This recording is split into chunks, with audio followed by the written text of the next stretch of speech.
Hello students, इस video में हम 10th स्टैंडर्ड का अलजेब्रा का क्वेश्चन पेपर डिस्कस कर रहे हैं।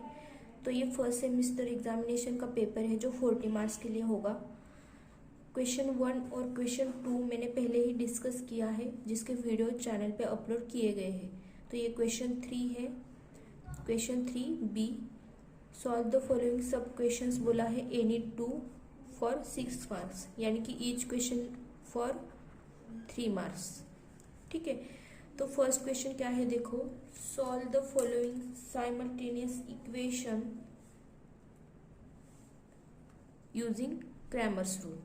ठीक है, तो इक्वेशन दिए हैं आपको 4m + 6n = 54 and 3m + 2n = 28।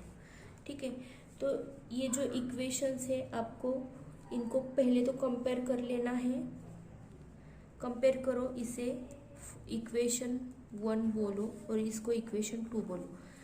Compare equation 1 with A1। देखो, m और n वेरिएबल है यहाँ पे। ठीक है, m and n are variables. जिस तरह से x y वेरिएबल होते हैं आपके, तो ये a1x + b1y = c1 के साथ कंपेयर करोगे आप, तो x y वेरिएबल है, m n वेरिएबल है, तो यहाँ पे कंफ्यूज नहीं होना है। कोएफिशिएंट क्या होगा आपका, a1 is coefficient of x is variable, m is variable. आप ऐसे भी ले सकते थे यहाँ पे कि a1 m + b1 n = c1, तो आपको कंफ्यूजन नहीं होता। लेकिन हमारी बुक में इस तरह से फॉर्म दिया जाता है। ठीक है, तो मैंने इसलिए यहाँ पे ऐसा ही लिया है, तो आपको कंफ्यूज नहीं होना है। m का कोएफिशिएंट क्या है, 4, तो a1 क्या आ गया आपका 4, b1 क्या आ गया है 6 और c1 क्या आ गया है 54। Now compare equation 2 with a2x + b2y = c2। तो a2 की वैल्यू मतलब फर्स्ट कोएफिशिएंट आपका x का, या फिर m का बोल सकते हो। ठीक है, m का कोएफिशिएंट क्या है 3, b2 यानी कि n का कोएफिशिएंट, यहाँ पे आप a1 m + b1 n = c1 भी बोल सकते हो। ठीक है, तो b2 इज n का कोएफिशिएंट क्या है, यहाँ पे देखो 2 और c2 इज 28। तो आपको क्रैमर्स रूल मेंशन किया है यहाँ पे कि क्रैमर्स रूल को ही यूज करना है, तो आपको क्रैमर्स रूल ही यूज करना पड़ेगा। तो क्या करते हैं हम, क्रैमर्स रूल में डिटर्मिनेंट फाइंड करते हैं, राइट। तो 2 सेक्शन कर लेती हूँ मैं। डिटर्मिनेंट किस तरफ से फाइंड करते हैं, पहले तो a1 b1 a2 b2। ठीक है, तो वैल्यूज पुट कर लो, क्या आ जाएगा, a1 क्या है 4, b1 क्या है 6, यहाँ पे a2 क्या है 3, b2 क्या है 2। तो इसे डिटरमिनेंट कैसे फाइंड करते हैं, हम क्रॉस मल्टीप्लाई कर लेते हैं, क्रॉस मल्टीप्लिकेशन, और बीच में क्या होता है इनके सब्सट्रैक्शन का साइन, माइनस साइन होता है, मतलब 4 × 2 बीच में माइनस साइन और 6 × 3। तो ये क्या आ जाएगा, 4 × 2 = 8 - 6 × 3 = 18। तो +8 - 18 क्या हो जाएगा, सब्सट्रैक्ट हो जाएगा 8, 18 में से 8 गए बचे 10, और जो लार्ज नंबर है उसका साइन आएगा आपका डिटरमिनेंट को। तो डिटरमिनेंट क्या आ गया आपका -10। उसके बाद आप क्या करते हो, dx फाइंड करते हो, राइट। तो ये सारे फॉर्मूलाज है। dx किस तरह फाइंड करते हो, dx का फॉर्मूला क्या होता है, तो देखो यहाँ पे आपको इस तरह से x में c जैसा सिंबल दिख रहा है, राइट, मतलब c लेटर दिख रहा है। तो इस तरह से याद रखो कि आपको पहले तो c को लेना है, c लेना है। उसके बाद x का कोएफिशिएंट नहीं लेना है आपको, x का कोएफिशिएंट मतलब a की वैल्यूज नहीं लेनी है आपको यहाँ पे। तो लेना क्या है, c और b की वैल्यूज। ठीक है, तो पहले c की वैल्यू लोगे आप, बाद में b की वैल्यू लोगे, c1 b1। मतलब ये मैंने याद रखने का एक ट्रिक बताया कि आपको x के कोएफिशिएंट नहीं लेने हैं, x के कोएफिशिएंट मतलब a1 a2 नहीं लेना है यहाँ पे। ठीक है, तो लेना क्या है, c1 और b1 को, तो c1 b1 ले लिया, c2 b2 ले लिया। यहाँ पे भी डिटर्मिनेंट में क्या करना है आपको, कांस्टेंट टर्म नहीं लेना है, पहले वाले टर्म लेने हैं a1 b1 a2 b2। Constant term नहीं लेने हैं आपके डिटर्मिनेंट फाइंड करते टाइम। ये फाइंड करते टाइम आपको C1 B1 C2 B2 की वैल्यू लेनी है। तो वैल्यू पुट कर लो। C1 क्या है 54, B1 की वैल्यू है 6, C2 की वैल्यू है 28 और B2 की वैल्यू है 2। तो क्रॉस मल्टीप्लाई कर लो यहाँ पे 54 इंटू 2 माइनस 6 इंटू 28। तो क्या आ जाएगी वैल्यू देखो 108 माइनस ये 6 इंटू 28 कितना होता है 168। ठीक है, तो 108 माइनस 168। देखो 108 क्या है प्लस है यहाँ पे, मतलब कोई साइन है मतलब प्लस होता है। ठीक है, तो एक नंबर प्लस है एक नंबर माइनस है, यानी कि क्या है दोनों नंबर के साइन डिफरेंट है। तो क्या हो जाएगा इनके बीच में सब्सट्रैक्शन हो जाएगा। तो 168 से 108 गए, बचे कितने 60। और जो लार्ज नंबर है उसका साइन आपका आंसर को आ जाता है, तो माइनस साइन आएगा यहाँ पे। dx इज इक्वल टू क्या आ गया आपका -60। ठीक है, अभी आपको क्या करना है dy की वैल्यू फाइंड करनी है। तो dy की वैल्यू फाइंड करते टाइम आपको क्या याद रखना है, y के कोएफिशिएंट नहीं लेने हैं आपको। y के कोएफिशिएंट मतलब b की वैल्यूज आपको नहीं लेनी है यहाँ पे। तो लेना क्या है आपको a और c की वैल्यूज। तो y को dy फाइंड करते टाइम a और c की वैल्यू लेनी है। पहले a को लिखना है। अगर इसमें भी गड़बड़ करोगे आप, मतलब c को पहले और a को बाद में लिखोगे तो भी आंसर गलत हो सकता है। ठीक है, तो पहले a को ही लिखना है बाद में c को। a1 c1 a2 c2।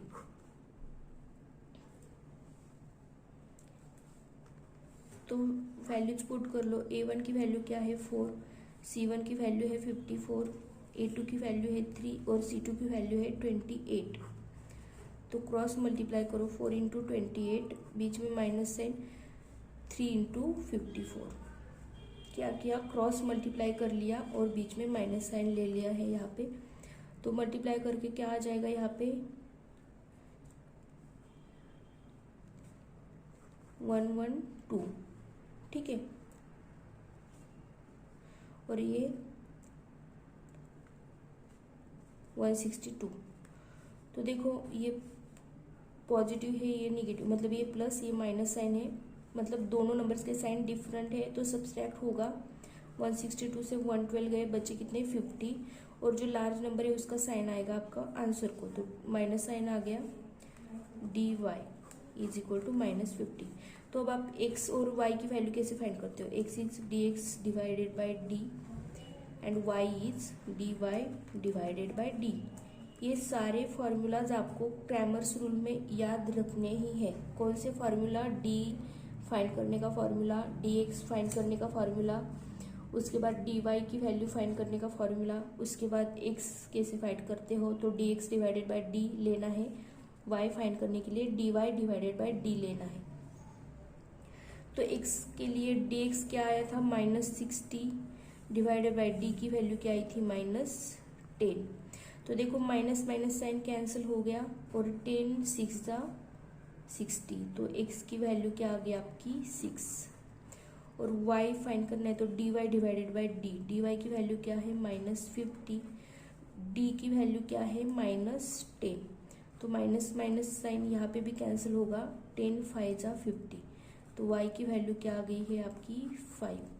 तो इस तरह से आपको सॉल्यूशन मिल गया है x, y is equal to 6, 5 is the solution of given simultaneous equation। इस तरह से आपको आंसर में लिखना है। ठीक है, तो ये होगा आपका solution 6, 5। Next question, solve the following quadratic equation by formula method. तो क्वाड्रेटिक इक्वेशन क्या दिया है आपको, x² plus 10x plus 2 is equal to 0। तो पहले क्या करना है आपको, इस क्वाड्रेटिक इक्वेशन को कंपेयर करना है। पहले तो compare given equation with standard form of quadratic equation that is ax² plus bx plus c is equal to 0। तो इसके साथ कंपेयर करोगे तो x² का कोएफिशिएंट क्या है a, यहाँ पे x² का कोएफिशिएंट क्या है 1। तो a की वैल्यू क्या आ गई आपकी 1 यहाँ पे b की वैल्यू, x का कोएफिशिएंट क्या है b, यहाँ पे x का कोएफिशिएंट क्या है 10, तो b की वैल्यू क्या आ जाएगी 10, और कांस्टेंट क्या है आपका 2, तो c की वैल्यू क्या आ जाएगी 2। ठीक है, ये वैल्यू मिलने के बाद आपको क्या बोला है यहाँ पे, बाय फॉर्मूला मेथड आपको इक्वेशन सॉल्व करना है। तो फॉर्मूला मेथड मतलब फॉर्मूला यूज करना है आपको। तो फॉर्मूला क्या है, x is equal to minus B plus और minus under root B square minus 4ac divided by twice A, ये आपका फॉर्मूला है, ये आपको याद में ही रखना है। तो यहाँ पे जो भी वैल्यू है आपकी वो पुट करो, माइनस बी की वैल्यू क्या है 10, यहाँ पे प्लस और माइनस बी स्क्वेयर, तो देखो हम बी स्क्वेयर माइनस 4ac की वैल्यू पहले निकाल लेते हैं। B square minus 4ac is equal to B की वैल्यू क्या है 10 का स्क्वायर माइनस 4, ए की वैल्यू 1 और सी की वैल्यू क्या है 2, तो 10 स्क्वायर क्या आ जाएगा 100 माइनस 4 टू ज़ा 8। ठीक है, 4 टू ज़ा 8 और 8 1 ज़ा 8, तो 100 माइनस 8 कितना होता है 92। तो बी स्क्वेयर माइनस 4ac की वैल्यू क्या आ जाएगी 92। तो यहाँ पे अंडर रूट 92 लिखेंगे हम डिवाइडेड बाय 2, ए की वैल्यू क्या है आपकी 1, तो यहाँ पे 1 लिखोगे तो भी चलेगा, नहीं लिखोगे तो भी चलेगा, मतलब 2 इंटू 1 क्या हो जाएगा 2 ही हो जाएगा। ठीक है, ये हमने वैल्यू निकाल ली थी, तो इसे थोड़ा सा साइड करते हैं हम। तो ये यहाँ पे सॉल्व करेंगे, माइनस 10 प्लस और माइनस यहाँ पे अंडर रूट क्या है 92,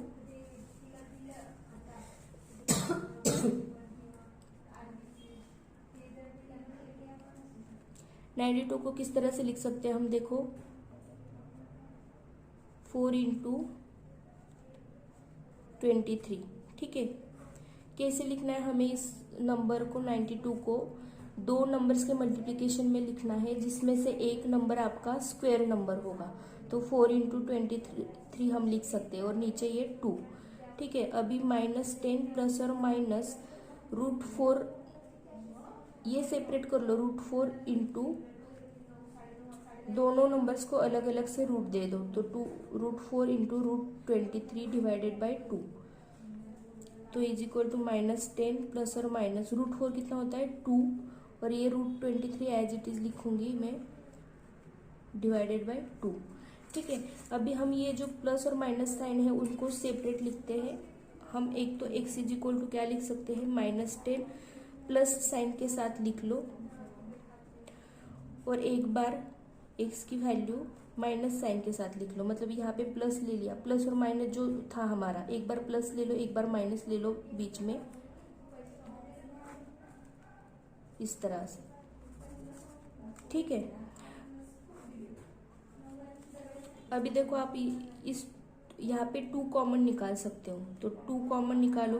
क्यों निकाल रही हूँ मैं, क्योंकि आप यहाँ पे 2 से डिवाइड कर सकते हो उसको, दोनों टर्म्स को, तो 2 कॉमन निकलेगा यहाँ पे, तो क्या बचेगा अंदर -5 प्लस रूट 23 डिवाइडेड बाई 2, तो ये 2 कैंसिल हो गया, आंसर क्या है -5 प्लस रूट 23। और यहाँ पे भी x इज इक्वल टू ये 2 कॉमन निकाल लिया अगर आपने, तो अंदर क्या रहेगा -5 माइनस ये 2 बाहर गया है, तो अंदर क्या बचेगा रूट 23 डिवाइडेड बाई 2, तो 2 कैंसिल हो गया, बचा क्या -5 माइनस रूट 23। तो इस तरह से आपको आपका सॉल्यूशन मिल गया है। क्या है, x की 2 वैल्यूज मिल गए आपको,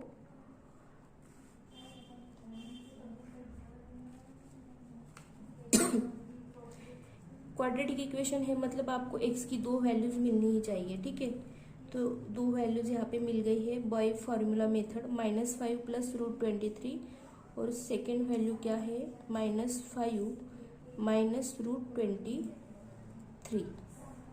इस तरह से आपके सॉल्यूशन इस क्वेश्चन का आ जाएगा।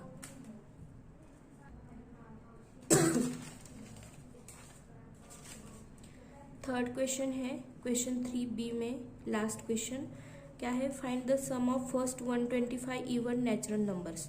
ठीक है, तो सम फाइंड करना है आपको of first 125 even natural number.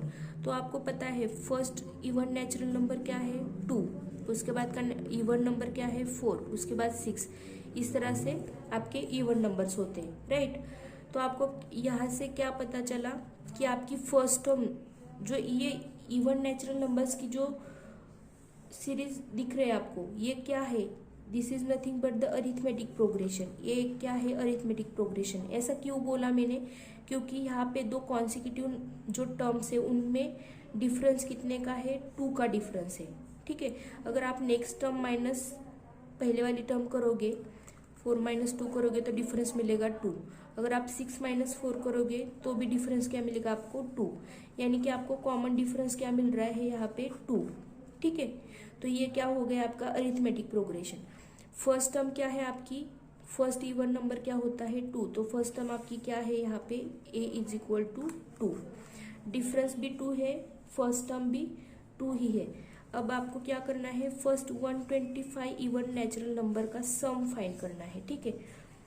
मतलब फर्स्ट 125 इवन नेचुरल नंबर। तो यहाँ से आपको पता चलेगा कि आपकी n की वैल्यू क्या होगी 125, क्योंकि आपको 125 नंबर्स लेने हैं फर्स्ट इवन, इसलिए n की वैल्यू 125 आ जाएगी। अभी आपको बोला क्या है कि सम फाइंड करना है, तो सम जो फाइंड करते हैं हम, इसका फॉर्मूला क्या होता है, कोई भी अरिथमेटिक प्रोग्रेशन होगा उसके किन्हीं नंबर्स का अगर सम लेना है आपको, तो उसका फॉर्मूला क्या होता है, Sn = n divided by 2 in bracket 2a + n - 1 into d bracket complete.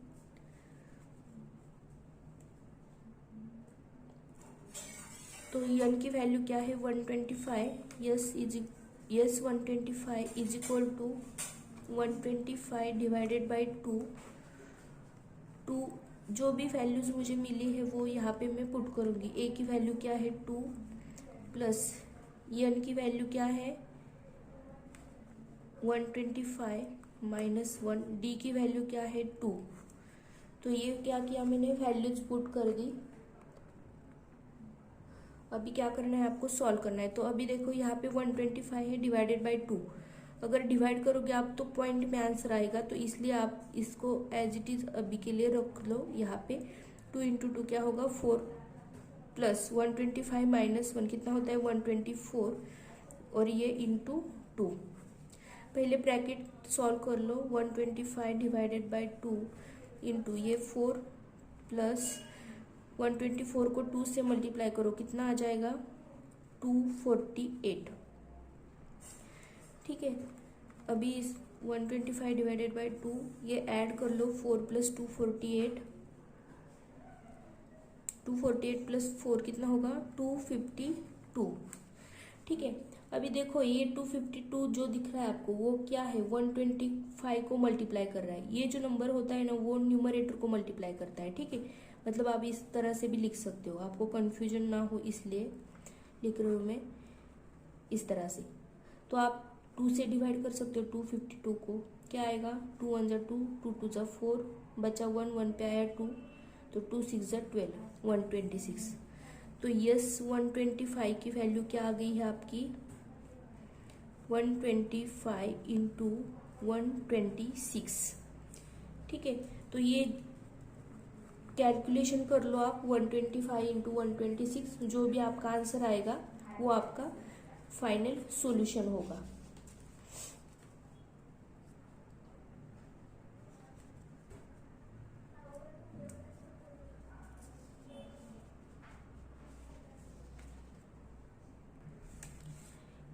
ये जो वैल्यू हमने फाइंड की, ये मैंने बेसिक फार्मूला यूज करके, Sn का जो भी बेसिक फार्मूला है वो यूज करके फाइंड किया। क्यों, क्योंकि ये क्वेश्चन आपको 3 मार्क्स के लिए था, ठीक है। तो बेसिक फार्मूला करके फाइंड किया है मैंने।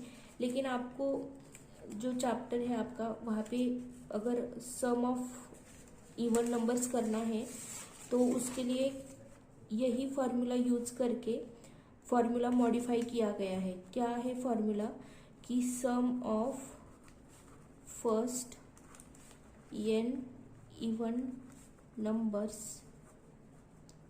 इज क्या होता है, sum of first n even numbers is equal to n into n plus 1।